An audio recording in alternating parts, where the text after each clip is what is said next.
the Carnation Revolution of the 25th of April, 1974, overthrew the fascist regime which had held power in Portugal since 1926.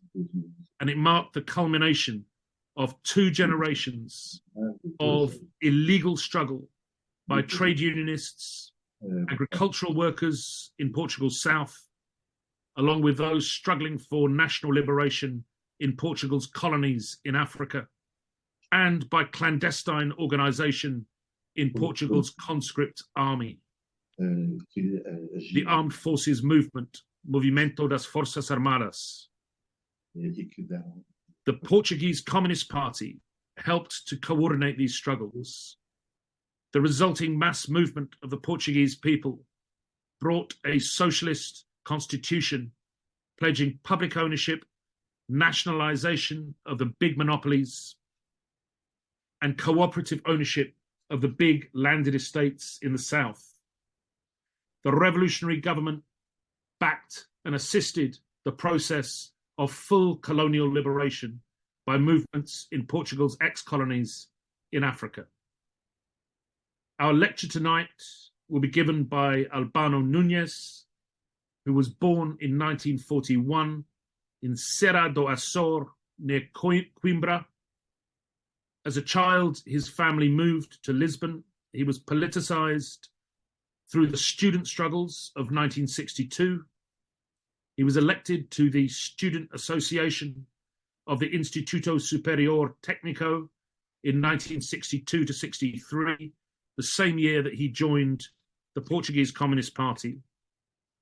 Between 1963 and 1964, Albano held the position of General Secretary of the Inter-Association meetings. Following his participation in the student struggles, he was expelled from the University of Lisbon, and he settled in Porto. In 1965, he became a full-time worker for the Portuguese Communist Party. He was a member of the student organization of the party, the executive of the Union of Communist Students. Albano was also a member of the Lisbon Regional Organization Board of the party between 1973 and 1975, when the revolution took place, and has been a member of the Central Committee since 1974, responsible for the international section from 1976. Albano is currently a member of the Central Control Commission of the Portuguese Communist Party. It gives me great pleasure to welcome Comrade Albano Nunes to give this evening's lecture. And he will be interpreted by George, who will be his interpreter.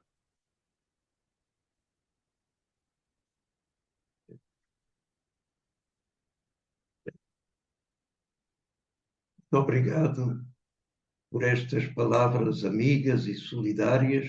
Thank you very much for your friendly words of solidarity. Queria dizer que o nosso partido avalia muito positivamente a vossa atividade. I would like to say that our party assesses in a very positive way your activity.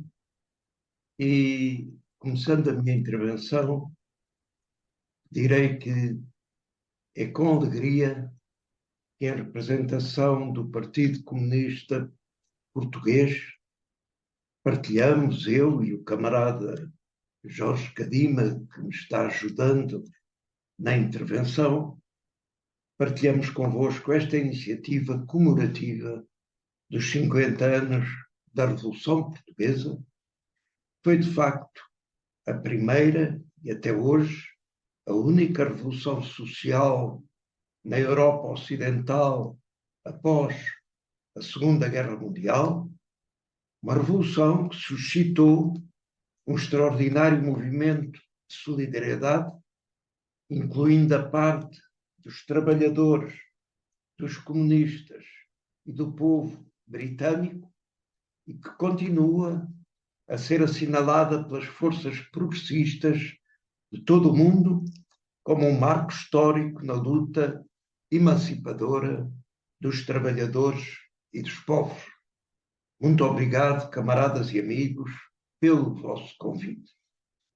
Comrades and friends, it is my pleasure to, on behalf of the Portuguese Communist Party, take part with you in this commemorative event marking 50 years of the Portuguese Revolution, which was the first and so far the only social revolution in Western Europe after World War II. It was a revolution that gave rise to an extraordinary movement of international solidarity, including from the British workers, the British communists, the British people, and which continues to be commemorated by progressive forces from the whole world as a historical landmark in the emancipating struggle of the workers and the peoples. Many thanks for your invitation. As you know, the Portuguese people lived under a fierce dictatorship for almost half a century, and for 13 years faced a colonial war on 3 fronts: Angola, Mozambique, and Guinea-Bissau. The achievement of freedom and the end of the colonial war were the main goals of the struggle to overthrow fascism, a struggle in which the PCP played a decisive role as the vanguard of the working class and the main driving force for the convergence and unity of the democratic and anti-fascist forces. Those fundamental goals were achieved. The April Revolution was a democratic and anti-colonialist revolution, but it was also an anti-monopolist revolution that carried out far-reaching transformations that destroyed state monopoly capitalism and radically changed the country's economic structures, as well as the living standards of the Portuguese people, opening up for Portugal the path towards socialism. The overthrow of the fascist regime on April 25, 1974, was a result of a military uprising led by the Armed Forces Movement, MFA. It was an uprising to which the dictatorship, which was already submerged in a profound crisis and was isolated at home and abroad, opposed almost no resistance. This bold initiative by the captains of April must never be forgotten. In the meantime, and culminating a popular offensive, which still under fascism had been growing on all fronts, namely with a broad strike movement by the working class and the intensification of the struggle against the colonial wars, a struggle in which the actions by ARA, which was the armed organization linked to the PCP, played an important role. The military uprising was immediately followed by a popular uprising, transforming the 25th of April into a revolution. The workers and the people did not merely support the military action. They refused to heed the call by the MFA to stay at home and came out onto the streets all over the country. They took the initiative into their own hands, imposing the dismantling of the structures of fascist power, the dissolution of PIDE, the sinister political police, and the imprisonment of its agents, the immediate liberation of all political prisoners, an end to censorship, trade union freedoms, the legalization of political parties. All this was achieved overcoming resistance within the political and military power that was being set up, and pushing the MFA itself towards increasingly advanced positions that went far beyond its initial program. Its initial program was a democratic but limited program. The April Revolution, contrary to the intentions of the liberal and socialistic tendencies of the democratic opposition in Portugal, who merely wished for a political transition, if possible agreed upon with the so-called dissident fascists, as happened in Spain shortly afterwards. Unlike this, it was a profound social revolution, which radically transformed the country's economic and social structure.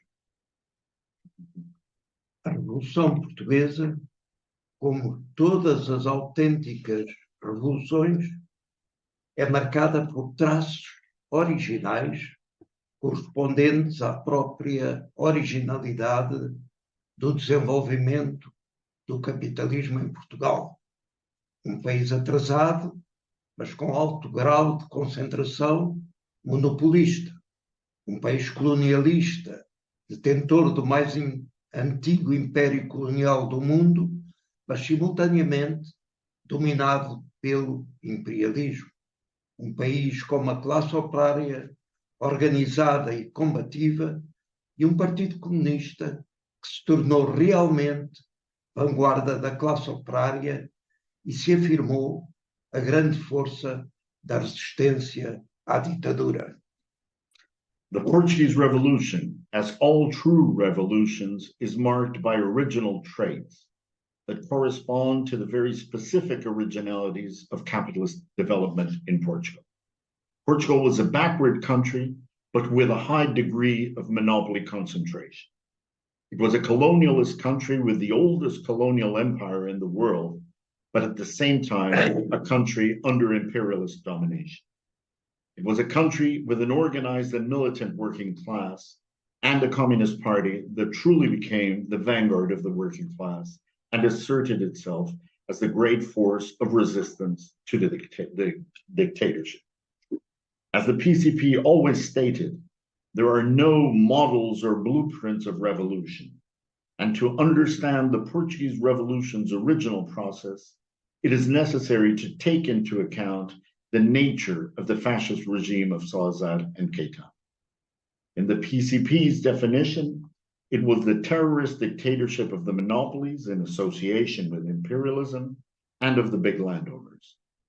This reality dictated that in order to put an end to half a century of dictatorship and to win freedom, a goal that united the democratic opposition, it was also necessary to destroy the basis of support for fascism. That is, the big monopolies, and there were 7 essential monopoly groups, and the big landowners that predominated in the south of the country, as well as to immediately recognize the independence of the colonized peoples that were fighting for their liberation. The PCP, which at the cost of heavy sacrifices was the only political party that resisted the violence of fascist repression and organized in the underground, correctly defined the path to overthrow fascism, that is, an armed popular uprising, and defined the anti-fascist revolution as a democratic and national revolution, a necessary and inseparable stage in the struggle for socialism in Portugal. It is a historical merit of the Portuguese communists that the revolutionary process, with its inevitable surprises and specificities, by and large confirmed in its fundamental aspects the program that had been adopted at the PCP's 6th Congress in 1965. From the first moment, the reactionary and counter-revolutionary forces, who were nested within the political military power itself, and prominent among them, General Spinola, conspired against the revolution. In the context of an increasingly acute class struggle, the campaigns against the PCP reached levels of extraordinary violence, with the action of terrorist gangs that were headquartered in Francoist Spain, and who, with the complicity of the reactionary clergy, assaulted and set fire to numerous party premises. But in a very harsh struggle, in which the class-based trade union movement, the workers' councils, and other broad-based structures played a key role, the popular masses, in alliance with the progressive military, what we call the People MFA alliance, which was a notable specificity of the Portuguese Revolution, managed to impose successive defeats on the putschists and achieved major revolutionary gains.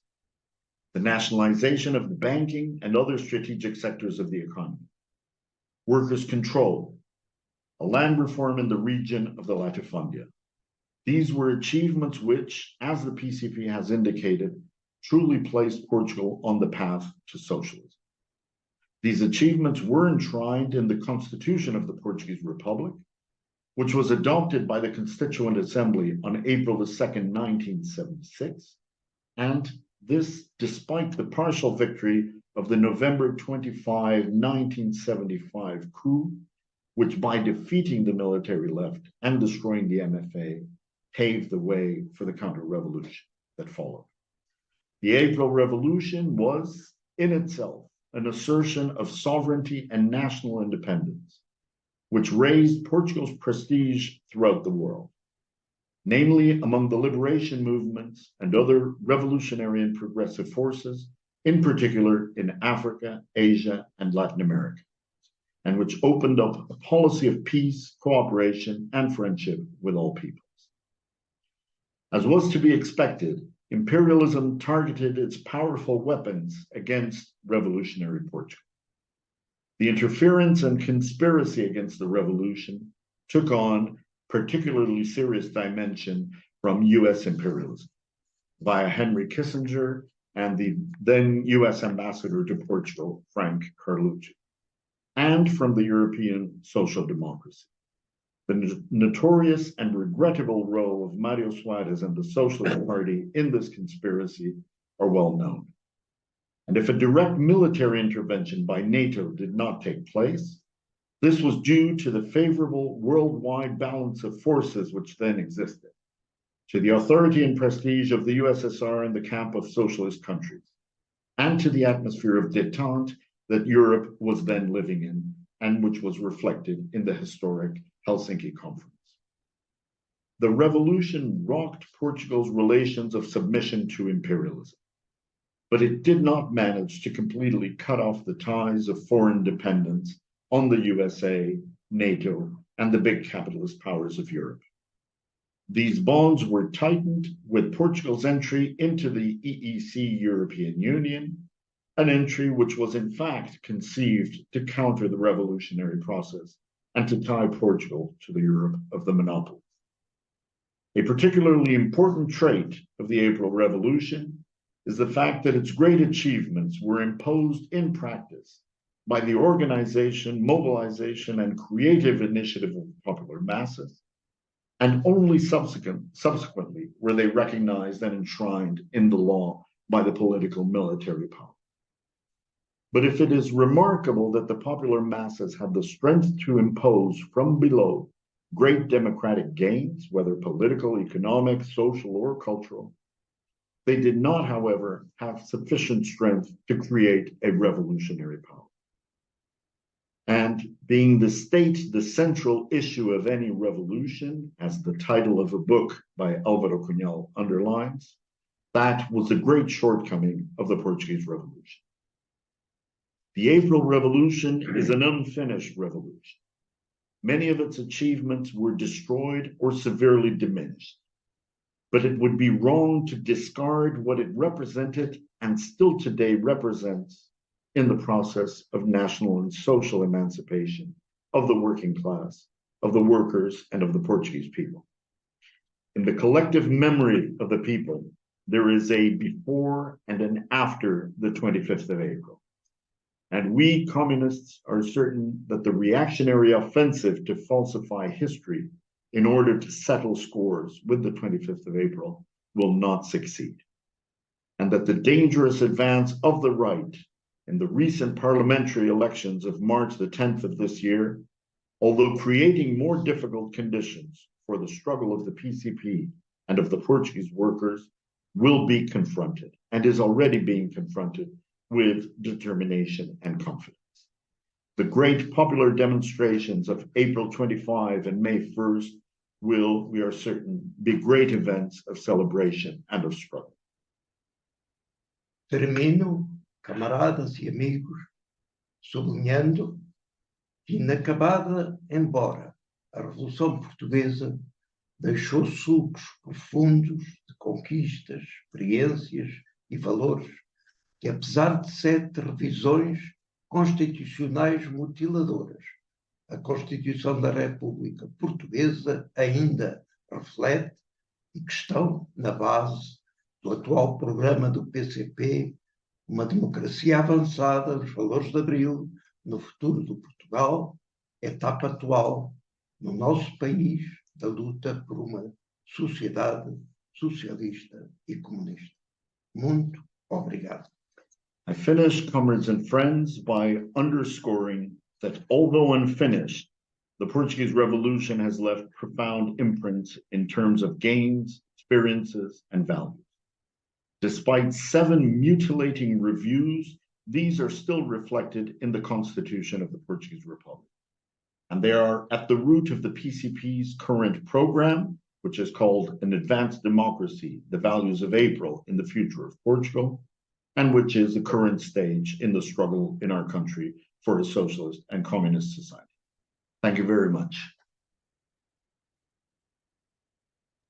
Thank you very much, Albano, for your lecture. And I think there are people applauding. You may not be able to hear them, but I can see them. And we also have some interesting questions that are starting to come into the chat function. I'm just reminding participants that if you want to ask a question, try to stick it in the chat function, and we'll come to it in a few moments after our next contributor. I'm going to now just invite David Raby, who's been able to join us this evening. And David is the author of Fascism and Resistance in Portugal, Communists, Liberals, and Military Dissidents in the Opposition to Salazar, 1941 to 1974, which was published by Manchester University Press in 1988. So this is I'm advised, the best history of the resistance to Salazar's fascist state, the Estado Novo, in the English language, or at least written originally in the English language. Members of Portugal's political opposition were arrested by the state, beaten, thrown in prisons such as the infamous Peniche fortress near Lisbon and the Tarrafal camp in Cabo Verde, where many were tortured and many died. Protesters were shot in the streets during public demonstrations. The stories of the bravery of the Portuguese people's resistance are remarkable. And David's book focuses on the role of the Portuguese Communist Party, which was a key force in the resistance through most of this period. Urban workers were the main supporters of the Communist Party. The party tried to garner support and build support amongst other groups, particularly rural peasants, left-leaning intellectuals, elements within the church, the Catholic Church, the military, and in some cases political liberals with varying success. And in the 1960s, the worldwide waves of public protest also influenced Portuguese state policy to a degree. In the end, however, it was the rebellion, as you've heard from Albano, led by the military officers of the MFA, the Armed Forces Movement, in reaction to the conduct of the colonial wars of Portugal in Angola, Mozambique, and Guinea-Bissau that led to the Carnation Revolution on the 25th of April, 1974. And I'd like to invite David Raby to speak to his thesis and follow Albano. Over to you, David. Well, thank you very much, Alex, for that generous introduction. Thank you, muito obrigado, also to Albano Nunes for a very good presentation. I should briefly explain that, as well as being now retired for some time, an academic historian, I have been involved in activities of various kinds in relation to solidarity, well, at one time with the Portuguese Revolution, but also before and since with movements in Latin America.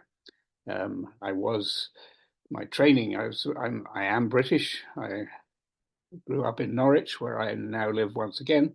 But most of my career was in Canada at the University of Toronto, and my main specialization was the history and politics of Latin America. But it so happened that in 1974-5, in my introductory class of Latin American history, there was a young Portuguese student, because there was already a Portuguese community, immigrant community in Toronto. And it was on March the 11th, or just after March the 11th, 1975, which was a crucial date in the development of the revolution, that he brought me Portuguese newspapers with the headlines, Nacionalização da banca e dos seguros, nationalization of the banks and the insurance companies. And I thought, my goodness, what's going on? I mean, I was following Portugal somewhat, but I didn't know quite exactly how significant it was until that moment. And then I began to study it very seriously. And I eventually got to Portugal 1976, 7, and visited many times after that. Anyway, yes, as Albano has explained, the revolution began as a military coup, but a progressive coup, a liberating coup, led by junior officers. It's known initially as the Captains' Movement. It was triggered by frustration at the unending colonial wars against African liberation movements. But it immediately became a popular revolution as workers and peasants, students, women, and marginalized laborers took to the streets, occupied factories and lands, schools and universities, newspaper offices, and enterprises of all kinds. They demanded the right to organize and purged their workplaces of spies and informers. Again, as Albano stated, the fascist Portuguese Legion was dissolved, as was the PD, the political police, and the official censorship of the media. Political prisoners were released, and so on. And yes, a provisional government was formed. Political parties were legalized. A first provisional government was a coalition of the PCP, the Portuguese Communist Party, the Socialist Party, the CDE, a leftist civic movement which was close to the PCP, and the PSD, the Social Democratic Party, which were they were liberals of the centre-right, who represented the most conservative force regarded as legitimate in the atmosphere of the time. But real power was in the hands of the MFA, the Armed Forces Movement, and the working people. And what followed for over 18 months would be determined by developments among those sectors and not so much in the 6 provisional governments which came and went. I think it's important to recognize, obviously my book that I ended up writing is about the background of the resistance to the dictatorship, more than the revolution itself. But I was deeply motivated by the revolution and by the realization in 1975 that this was a genuine popular revolutionary movement, the first one since the Second World War in Western Europe. I think it's nevertheless important to realize that while, as I state in the book, and as Albano has emphasized, the Portuguese Communist Party played a crucial role, and it has to be recognized that it had a very distinctive profile and a distinctive position under the leadership of Álvaro Cunhal, its Secretary General for most of this period. Nevertheless, there were other forces involved in the resistance.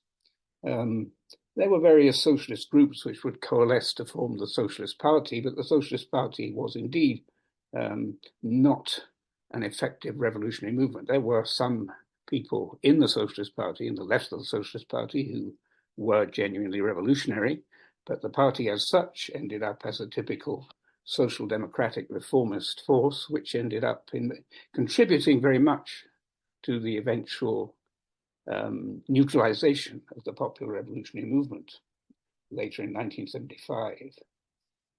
But nevertheless, there were these groups, and there were many others. And there were people who would not fit neatly into most political categories. For example, General Humberto Delgado, who was an Air Force general within the armed forces of the dictatorship, but who moved into opposition for various reasons. And since the dictatorship insisted on holding sham elections periodically and maintaining a constitutional facade by holding these elections, there were presidential elections due in 1958. And Humberto Delgado ran as an independent. And he, by his, many would say demagogy, but certainly he was a great orator, and he was willing to challenge the existing conventions of the system. And the result was that he succeeded for a few months in 1958 in mobilizing mass popular demonstrations and protests on a scale never seen before. Now, he was still deprived, almost certainly by fraud, of victory in the elections. He was then persecuted and he was forced into exile. He continued to organize. He spent time in Algeria, and he, with others, organized further attempted armed actions, and he ended up getting assassinated. But he's an example of those who also contributed to generating the strength of the popular resistance, which would eventually associate with the discontented junior officers and soldiers to bring about the revolution. Now, it's also, I think, necessary to recognize that the developments in the very febrile revolutionary process over 18 months from April the 25th, 1974 to its eventual neutralization in a counter coup on November the 25th, 1975, the key developments were due to two things, by and large: unsuccessful counter coups by the extreme right, notably on the 28th of September 1974 and the 11th of March 1975, and by developments in Africa, particularly Angola, in the African liberation movements. In all of this, yes, the PCP had a very important role. So did the socialists, as I say, in what became very clearly a negative role, and also the independent left. And there was a left within the armed forces movement, led mostly by Otelo, a young officer, Otelo Saraiva de Carvalho, who was only 40 years old, who distinguished himself as a popular hero for many people, and who was indeed committed to, I suppose you could call it somewhere between a left Marxist-Leninist position and an anarchist position. And the problem was, of course, that Otelo in particular was very popular, at times brilliant, but also completely inconsistent. And he did visit Cuba in the summer of 1975 at one point and expressed his enthusiasm for the Cuban Revolution. He would later say, "I could have been the Fidel Castro of Europe." Well, unfortunately, I mean, my reaction to that is, well, if you could have been the Fidel Castro of Europe, why weren't you? You know, that's not the sort of thing you say, you do it if you're capable, if there are suitable conditions to do it. Well, of course, there weren't adequate conditions in Portugal to make something like the Cuban Revolution in Europe, and he probably knew that. And it's an example of the unfortunate side of people like Otelo. But the other thing is this, that when the radical push, which came after March the 11th, after the unsuccessful counter coup of March the 11th, that was when my student came to see me. That was when they formed the Council of the Revolution with revolutionary officers, when they nationalized the banks and the insurance companies, which also controlled many of the key industries. So it was nationalization of a very important sector of the Portuguese economy. It was when they then proclaimed the agrarian reform in the latifundist south of the country. And and when they proclaimed the Aliança Povo MFA, the Alliance of the People and the Armed Forces Movement, and they proclaimed popular power. And it was in these months of April, May, June, July of 1975, the Red Summer, that Henry Kissinger, nonetheless, said that Portugal is lost to us in the West. There's nothing we can do about it. Hopefully it will serve as a warning to Spain and other countries so that nothing similar happens there. Well, whether he really believed that, I don't know. But of course, the fact was that both the United States, the CIA and so on, and the forces of NATO, and including, above all, European social democracy, with the socialist parties of France and Germany and the Labour Party in this country, were getting together to try and neutralize the process. And it was here that the splits in the armed forces movement became crucial. And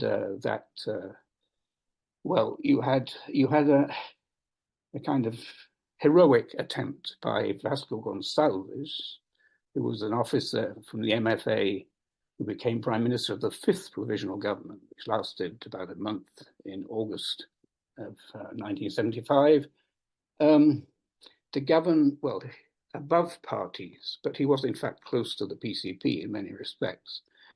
But the problem was that he was isolated, and his government was isolated, and it would collapse. And in late August, September 1975, that's when things began to fall apart.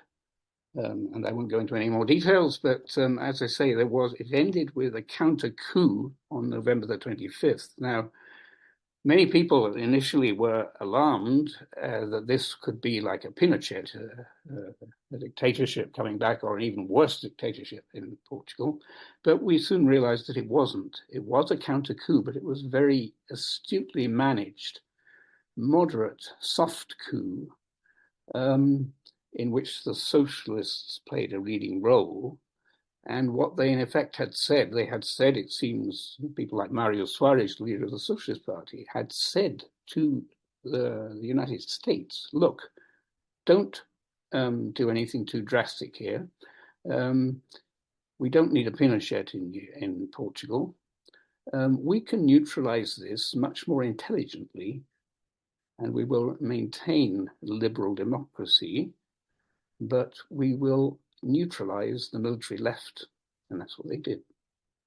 And Botelho and other radical officers were dismissed. They were arrested, but only for a relatively short time. And the power of the organized left, the military left, but then also of much of the civilian left, was limited or contained. Now, I would say in this context, and this will be my final point, that while I have been critical of the PCP, nevertheless, I would say that in those months of October, November 1975 and subsequently, the PCP did have what I would regard as the most effective political position, because they recognized that the left, the revolutionary left, could not win. In the context of November 1975, when there were movements and counter-movements leading up to that coup, the military left could have dominated with the people, with the workers. They could have dominated Lisbon and the south of Portugal, but they would not have controlled the center and north. And they would have created a situation which would undoubtedly have led to civil war, and which might well have led to intervention either by the United States directly or by Francoists from Spain, and which would have created a very dangerous and chaotic situation. But the prospects of a revolutionary socialist regime surviving in Portugal, I think, were virtually nil.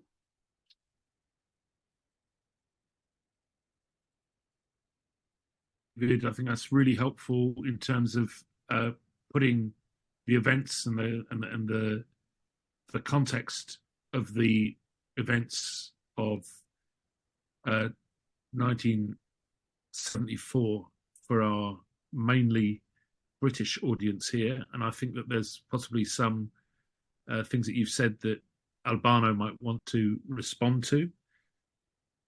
Eu queria agradecer a intervenção do camarada David. David Reiby. I have some problems.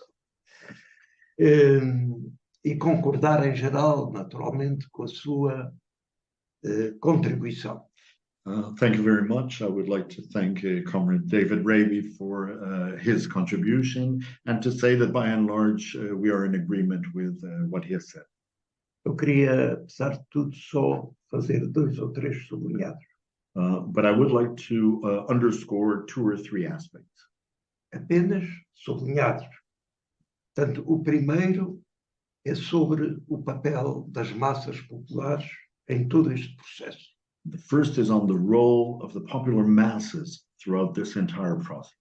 E digo isto apenas porque, digamos, na revisão da história que a classe dominante está a tentar empreender, o papel das massas, da sua luta antes, durante e depois do 25 de Abril é completamente apagado ou, digamos, subvertido. And I would like to stress this aspect of the participation of the popular masses, because in the process of historical revision, which is being carried out by the ruling class in our country, the role of the masses, both before, during, and after the 25th of April, is being marginalized, is being cast aside. There's an attempt to silence this participation of the masses of the people. A segunda nota é sobre o papel da classe operária, do movimento operário, dos trabalhadores. The second note is on the role of the working class, of the working people. Apenas para chamar a atenção para particularidades do processo português. And I would like to draw attention to some specificities of the Portuguese situation. A unidade da classe operária, conseguida não através de acordos de cúpula, porque apenas existia o Partido Comunista Português, mas a partir da base e da intervenção do partido, das empresas, locais de trabalho, uma unidade na ação e para a ação, permitiu constituir a CGTP intersindical, mesmo antes do 25 de Abril, o que é um caso raro na história do movimento operário. Here I would like to stress the aspect of the unity of the working class. The unity of the working class, which was not something that was achieved through agreements at the top. Also because as the organized parties, there was only the Portuguese Communist Party. There were no other parties claiming to represent the working class that were important. But it was achieved essentially at the grassroots level, in the shop floors, in the workplaces. And it was achieved through trade union action, through militant action, to such an extent that it was actually possible to create a trade union central, CGTP, today largest trade union central in Portugal today. And it was possible to create CGTP during the days of fascism. This is something that is somewhat rare in the history of working class movements. E uma manifestação que é fundamental para compreender o processo da Revolução Portuguesa é o gigantesco 1º de maio de 1974, que introduziu uma marca de classe clara ao processo revolucionário. And also to stress another aspect which is essential to understand the events that took place in our country, and that is the gigantic demonstrations on May the 1st, 1974, which introduced a very clear class aspect, class dimension to the revolution and to the events that were taking place.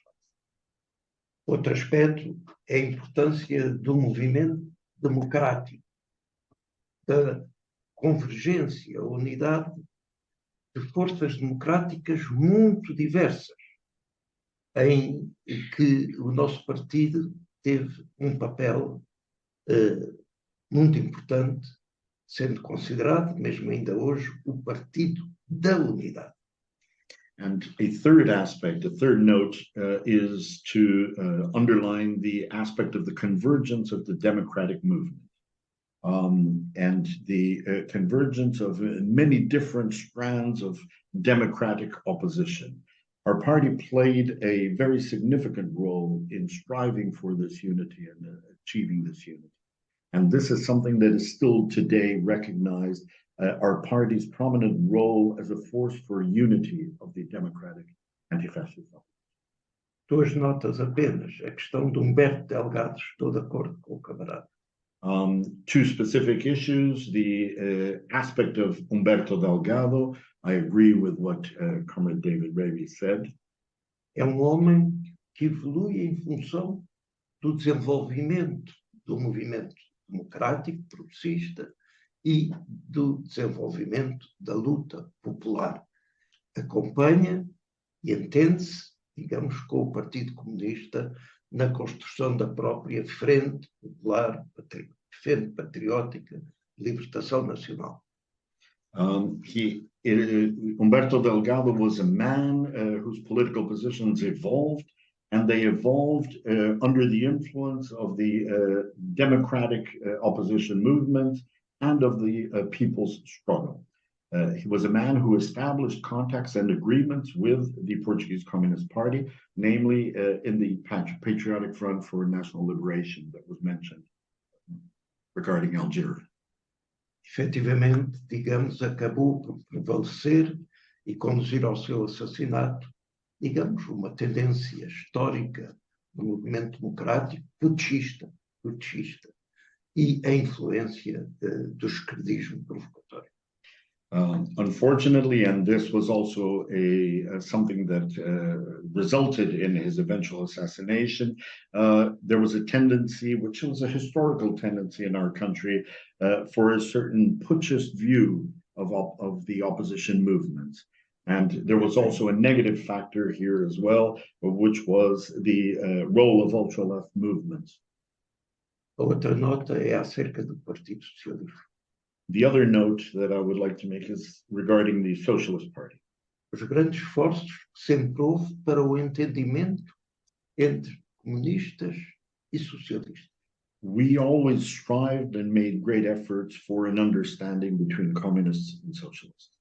E, digamos, a tendência de Mário Soares sempre para a divisão e para o entendimento com os fascistas dissidentes. But Mário Soares always played a prominent role to divide and to try and reach an understanding with what we can call the dissident fascists. Com a aproximação da situação revolucionária, digamos, tornou-se revolucionário, socialista. E foi possível uma posição comum entre comunistas e socialistas. When the revolutionary changes were emerging, he became, in words, a revolutionary, a socialist. And it was possible in 1973 to reach a common document between the Communist Party and the Socialists. Mesmo no primeiro congresso do Partido Socialista, em dezembro de 74, digamos, uma afirmação muito forte do Partido Socialista no sentido da construção do socialismo e mesmo a negação de uma posição social-democrática. And even in the first Socialist Party Congress that was held in December 1974, there were very affirmative statements regarding the need for the construction of socialism and even casting aside the idea of social democracy. E logo que, digamos, sentiu as condições favoráveis, rompeu com o processo revolucionário. But as soon as he felt that conditions were favorable, he broke with the revolutionary process. E foi aqui que começou, digamos, a contradição e a colisão entre o processo revolucionário e o processo eleitoral, dado que o Partido Socialista se tinha tornado o partido mais votado. And this was at the root of the confrontation and later on the clash between what we can call the revolutionary process and the electoral process, because in the meantime, the Socialist Party had become the largest political force in the country. E eu chamo a atenção para este aspecto, porque na situação atual que temos de avanço da direita, digamos, mais revanchista, digamos, há muitas responsabilidades do Partido Socialista e do seu último governo de maioria, que se recusou em absoluto a responder às reivindicações e ao descontentamento das massas populares. And I wanted to underscore this because it also has something to do with the present situation that we are living in Portugal. Because the notable advance of the right-wing forces and the more revanchist right-wing forces also has a lot to do with what the Socialist Party and its most recent government that had an absolute majority in parliament did, namely in refusing to correspond to all the demands that were being put forth by working people and by various popular sectors.